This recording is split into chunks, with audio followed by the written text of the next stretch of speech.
నమస్తే, నేను మీ ఈశ్వర్. ఈ6 న్యూస్కి స్వాగతం. వార్తల్లోని ముఖ్యాంశాలు.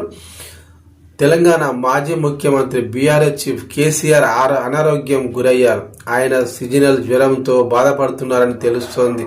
కేసీఆర్ సోమాజిగూడ యశోద ఆసుపత్రికి తీసుకువెళ్లిన కుటుంబ సభ్యులు, అక్కడ వైద్యులు ఆయనకు చికిత్స అందిస్తున్నారు.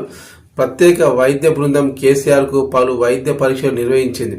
సాధారణ వైద్య పరీక్షల్లో భాగంగా కేసీఆర్కు అనారోగ్యం అని తెలియగానే బీఆర్ఎస్ శ్రేణులు ఆందోళనకు గురయ్యారు. కేసీఆర్ ఆరోగ్యం గురించి బీఆర్ఎస్ నాయకులు, కార్యకర్తలు ఆరా తీస్తున్నారు.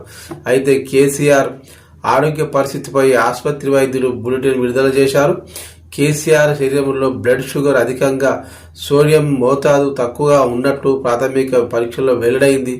ప్రస్తుతం ఆయన ఆరోగ్యం పరిస్థితి నిలకడగానే ఉంది అని ఆసుపత్రి వర్గాలు వెల్లడించాయి. మరోవైపు కేసీఆర్ ఆరోగ్య పరిస్థితిపై సీఎం రేవంత్ రెడ్డి ఆరా తీశారు. సోమాజిగూడ ఆసుపత్రి వైద్యులు, అధికారులతో ఆయన మాట్లాడారు. కేసీఆర్కు అత్యుత్తమ చికిత్స అందించాలని సూచించారు. ఆయన త్వరగా కోలుకోవాలని, సంపూర్ణ ఆరోగ్యంతో ఉండాలని సీఎం ఆకాంక్షించారు.